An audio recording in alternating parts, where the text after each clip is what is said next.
Hello everybody, welcome back to the channel, and without further ado, let's jump right into it. On Thursday, several cryptocurrency firms issued statements crafted to distance themselves from the crypto-friendly bank known as Silvergate Capital, whose shares have experienced a dramatic drop following the announcement that the firm would be delaying the publishing of its annual report and could report additional losses. As a bit of a light preface to all of this, the cryptocurrency space, for whatever reason, has never had the greatest relationship with banks.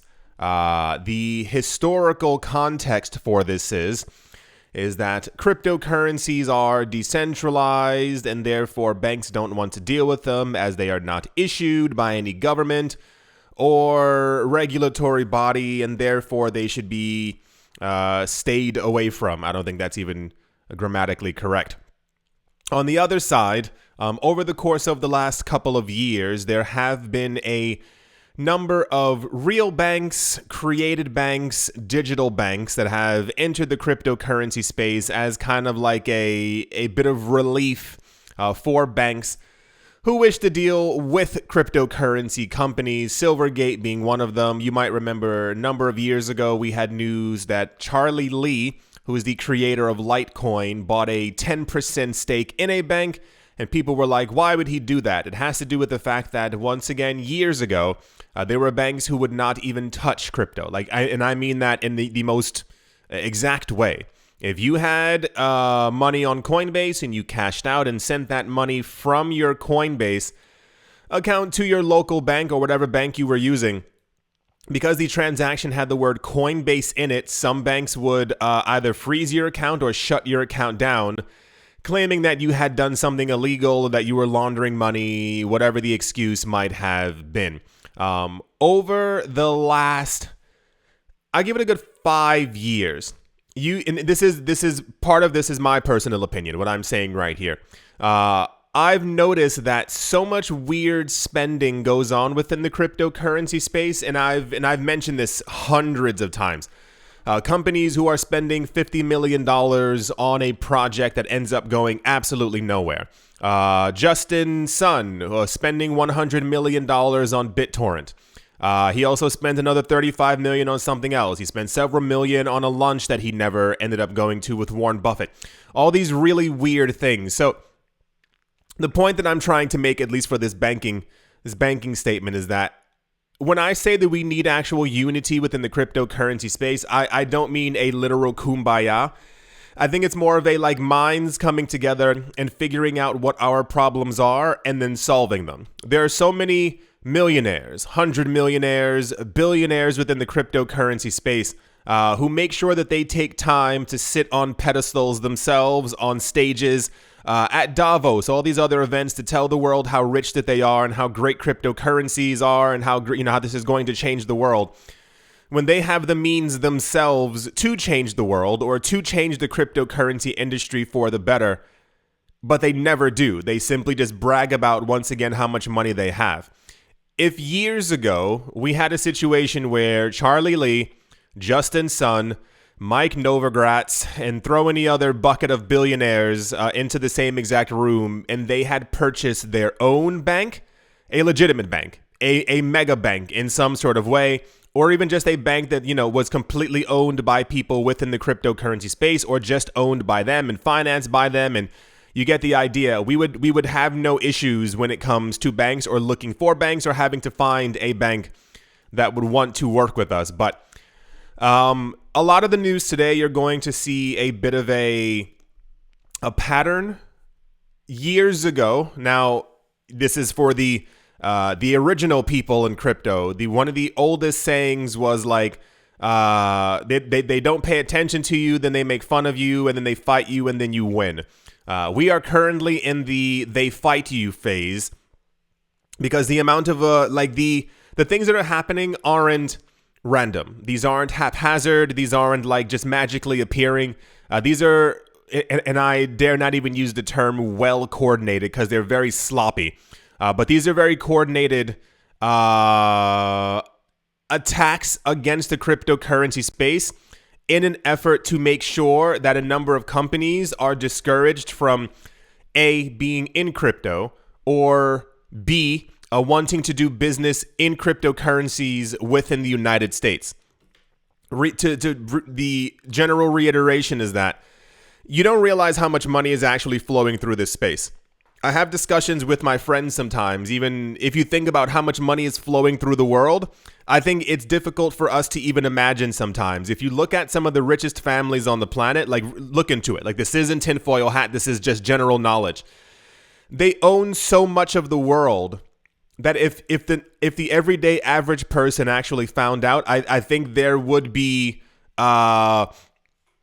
the word is riots, if you will. People would completely lose their mind over this news, over this information. And there's hundreds of families. They literally own the world. That's not a wow, look how rich these families are. It's like, no, the average person doesn't understand that these families are actually worth hundreds of billions, if not trillions, if you look into all of their assets. And the same exact thing holds true for the cryptocurrency space. One of the generalizations is, especially when you hear the news about it, especially when you talk about crypto, is that there are crypto millionaires. How many new crypto millionaires will be minted? This guy's a crypto billionaire, and this is kind of as far as it goes. But we always miss and I dare not call them shadow people, but the people who kind of lurk in the background, who aren't in the news and who aren't as public. A lot of the news that we started getting around 2019 was that there were an egregious amount of people who were very wealthy who were in the cryptocurrency space. One of the ones that sticks out in my head the most was it was definitely before 2020. It was before the whole fiasco of 2020, where there was news that there was a guy who had hired someone in Dubai to allocate money into crypto for him. And I think within a couple of weeks, this guy had accumulated roughly around, I think, 50,000 Bitcoin or something like that. And he was trying to accumulate more. He was buying up tons of other coins. And I was telling people, I was like, no average person has money like that. No one is simply like, let me get 50,000 Bitcoin. But anyway, sorry for rambling on, but it's so fascinating to think of all the things that keep happening in this space. And when you realize how much money there is and what's really at stake, then you further understand why we see these collapses, or why we see these congressional senators talking negatively about crypto, why we hear about Coinbase doing X against Binance and Binance doing X against Coinbase. And I think any projections for actual unity or coming together to actually solve problems within crypto have kind of been thrown out the window. Cryptocurrencies, the entire cryptocurrency market, it's kind of really nothing more than just another stock market that we have at this point, which is a bit of a shame.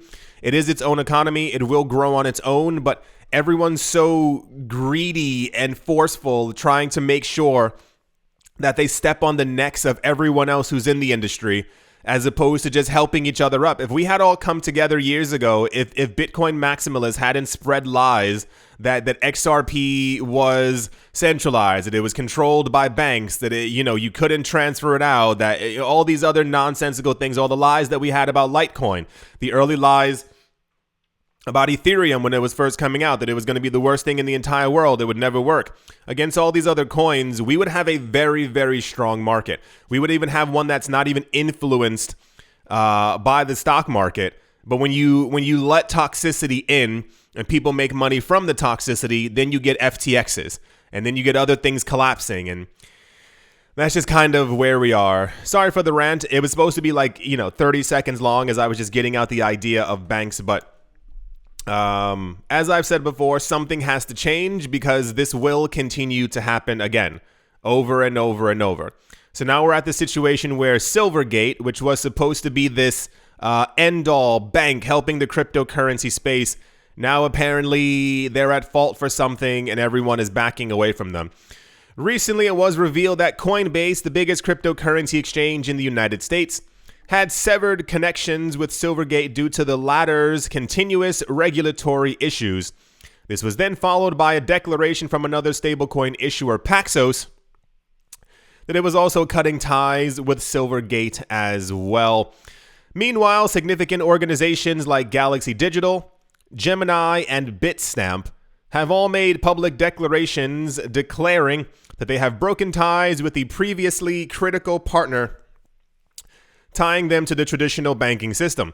Silvergate says it will assess the effects that these additional developments have on its capacity to continue as a going concern for the 12 months after the publishing of its financial statements before releasing the annual report that has been postponed. Silvergate's stock apparently completely collapsed. I think it fell by 50% or something like that, and everyone was completely freaking out. Coinbase's stock then also subsequently began to fall because Coinbase released a statement that they were not working with Silvergate anymore. Then people realized that they were working with Silvergate, so then people assumed that there must have been some type of overlapping of funds, and therefore also the stock did not do well as well. A lot of people are blaming this on the aftermath of FTX. It's complete nonsense. And I told you this before, and I'll keep saying it again. I know you're tired of me saying that phrase, and you better freaking believe I'm tired of saying it as well, because it's the same loop over and over. There is no breaking this cycle. It's the weirdest thing in the entire world. FTX was not the only exchange that did what they did or is currently doing what they did. They're all doing the exact same thing. When you talk about all these companies, I told you when FTX collapsed, I said, give it a couple of months. There's going to be another company that people reel from and step back from and go, oh my gosh, I can't believe that they were doing that thing that everyone knew that they were doing. It's only when something enters the public eye that these companies then step forward and go, oh, no, we can never work with them again. Do you honestly believe that there were 15, 25, 30 cryptocurrency companies who were working with Silvergate Bank and none of them knew of any, and I air quotes here, alleged potential wrongdoings or mismanagement of funds, or that they weren't doing well, or whatever the case might have been?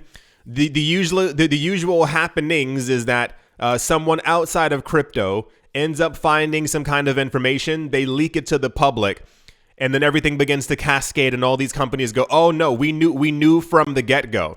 That's why when the entire FTX thing was happening, I was like, none of you knew? No companies knew. There were two people on Twitter who came forward with information, I think one in March and one in like May. They were like, hey, something's really wrong with FTX. Something's not right here.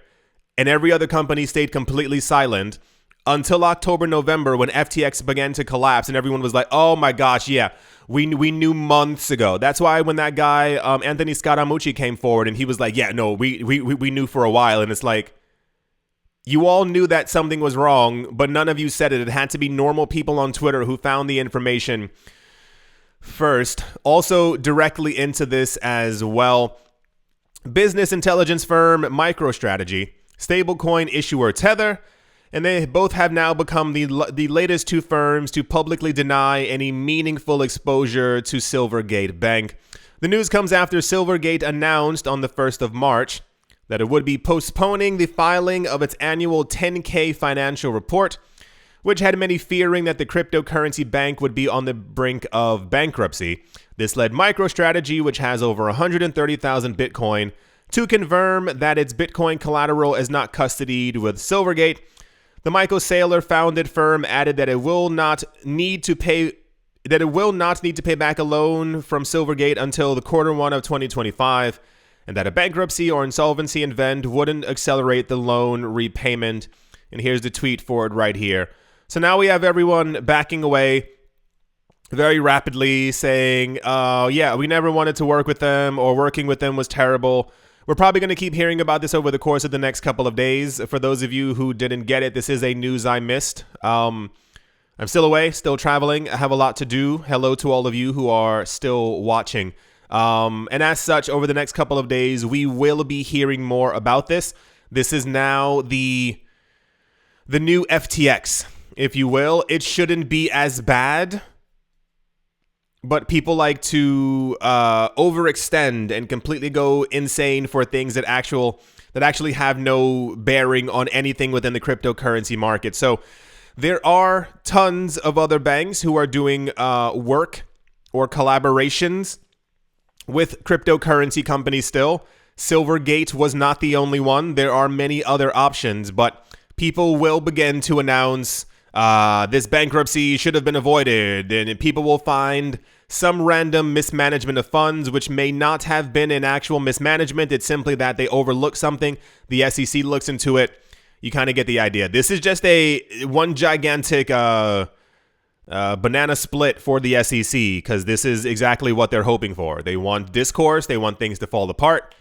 Yeah, that's the Silvergate bank news. It's really not that important, but everyone keeps losing their minds over it. There is no real unity in the cryptocurrency space, and it is a shame because we could have completely taken over other markets by now. But, you know, corruption and greed and all that. That's the Silvergate news. Yeah. Let's move on. Also in very popular news, Brad Garlinghouse, the CEO of Ripple, in an interview with Bloomberg on the 2nd of March, commented that crypto and fintech have already begun moving offshore from America. Notably, Garlinghouse believes the current tendency isn't good for America, stating, he said, "I've said it before and I'll say it again. Crypto moving offshore is not good for American innovation, period, full stop," end quote. The problem is that, and this is just as far as I've gotten from having gone over daily cryptocurrency news for the last 7 years, I think lawmakers don't care. I don't care what side of the coin they're on. You will have people who come forward in support of crypto, but the vast majority of people, and this is what I told you about Warren Buffett and Charlie Munger, I think his name is Munger, which a lot of people were still so confused about years ago when these two men first came forward, because everyone assumed that they would simply put crypto onto a pedestal and call it really great and amazing. These people made their money in US dollars. They support the US system. Supporting the U.S. system means supporting the U.S. dollar and the people who create it.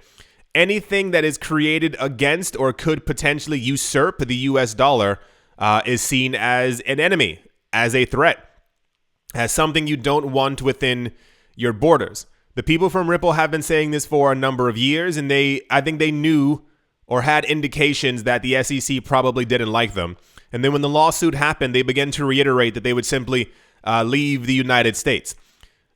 The people in charge don't actually care. I think that, here's my opinion, a lot of the larger figureheads in the cryptocurrency space, I think that they assume and assumed that by going on TV, going on Bloomberg, going on or talking on Morningstar or Fox Business News or wherever people have been going, and simply stating that if the SEC doesn't do something, if Congress doesn't pass this law, if so-and-so doesn't end up happening, we're leaving the United States and we're going to go do business in Europe or in Asia or Latin America where we can make other money. The issue is, for those of you who haven't gotten it still, the larger players don't want them there.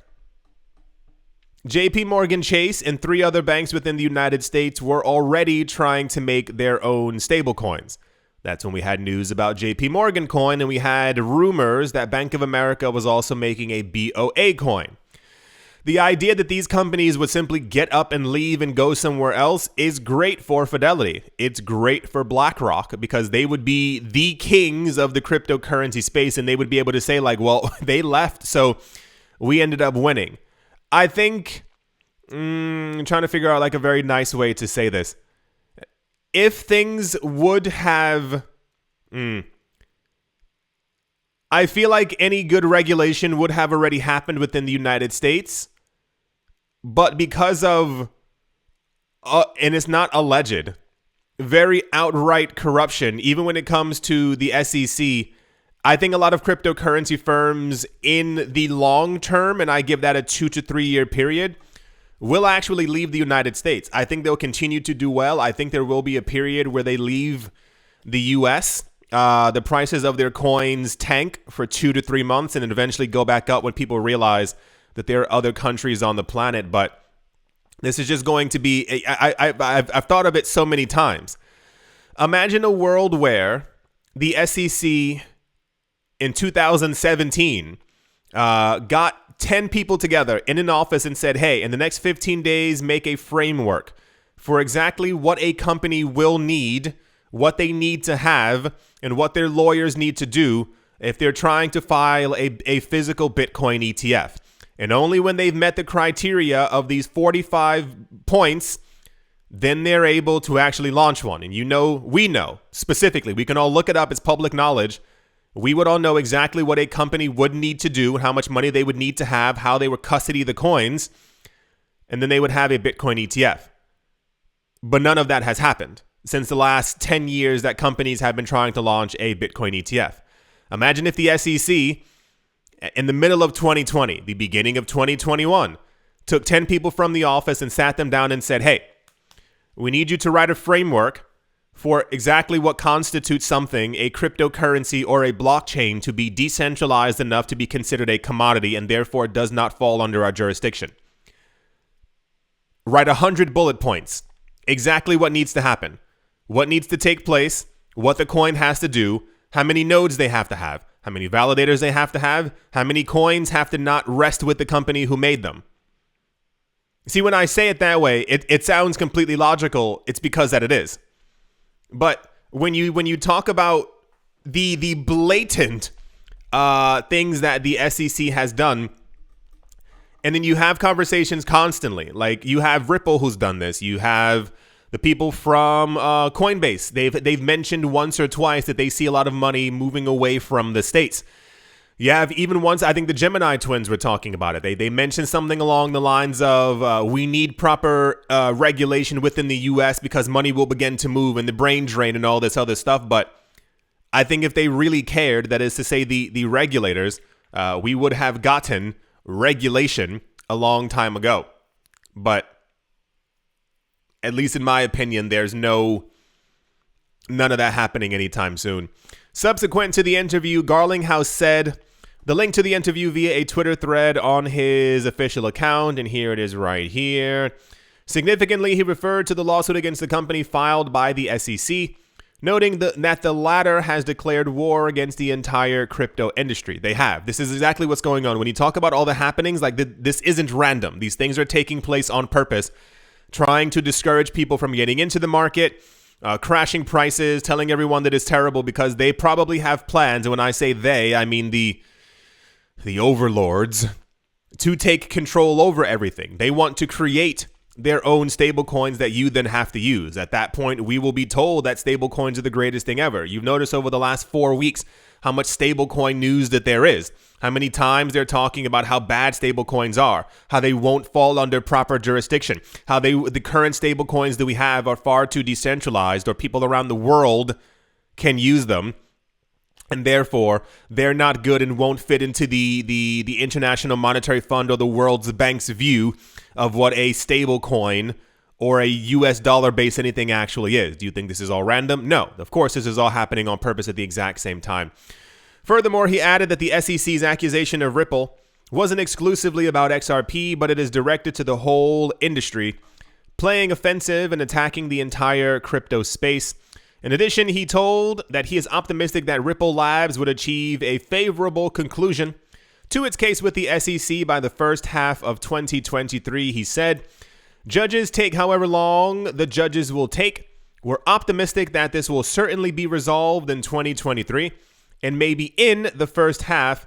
So we'll see how it plays out from there, but I feel very good about where we are relative to the law and the facts," end quote. If and I say this in the nicest way, I have looked through some of and have gone over in the news the SEC versus Ripple lawsuit over however long it's taken. It's constantly been in the news.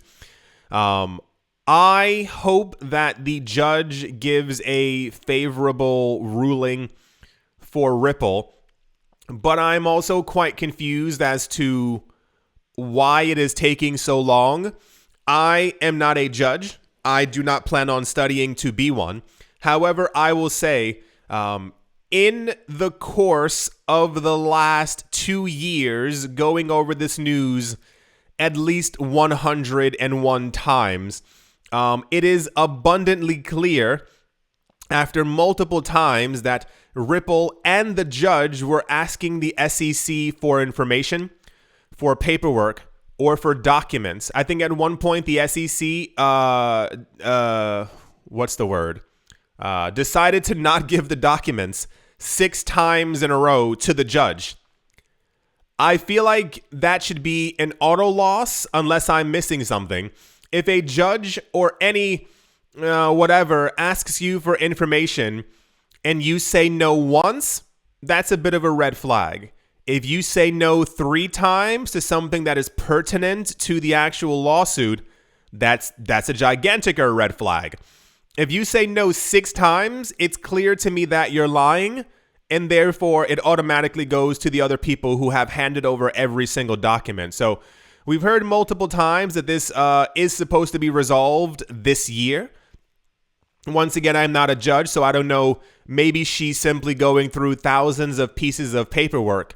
But this should have been over with almost from the get-go. Because I assume, hear me out here, she probably speaks English, is competent, passed the bar or whatever judges have to do, and can smell, excuse my French, the BS from a mile away from what the SEC has done. So anyway, yeah, that's all the Ripple news, if you will. A huge amount of the idea of them being in the lawsuit and winning the lawsuit, and Ripple talking about still moving away. I don't think they have it in them. I sincerely don't. I think Ripple and many other companies, in no uncertain terms, I think that they would flourish.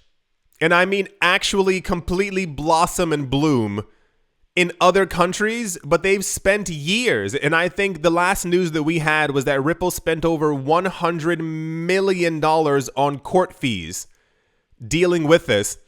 That $100 million could have been used in so many other ways in so many other countries. Like they could have a literal stronghold on Europe, portions of Latin America, and Africa. Think of being like a cryptocurrency leader in 17 other countries as opposed to just trying to do it within the United States, who has done nothing but step on your feet every single day. It's like trying to be friends with the school bully who does not want to be friends with you. I think Ripple will never leave the States. I think they would have to be forced. They would have to lose the lawsuit. They would probably reopen up another lawsuit against the SEC as like as a comeback to try and get another more favorable ruling. They would have to lose that one, have spent nearly $250 million on court fees over the course of 5 years. And then they would declare triumphantly, that's it, we're leaving. But at that point, you look like a clown. Everyone's like, you should have left a really long time ago. So, sure, other companies have already left. They're doing just fine. Like actually still making tons of money. So, I don't get it. I don't understand trying to invite the bully to your birthday party when you know they're not coming and they don't want to hang out with you and they will push you into the mud tomorrow and they will take your lunch money and anyway, that's the Ripple news. Let's move on. Rightio. I do hope that you've all enjoyed. I do hope that you all are having a great day, morning, afternoon, evening, wherever you are, wherever you might be. I do hope it's absolutely fantastic. Thank you all once again for watching, listening, liking, commenting, and or supporting. And I will most certainly be talking to you all soon. See you.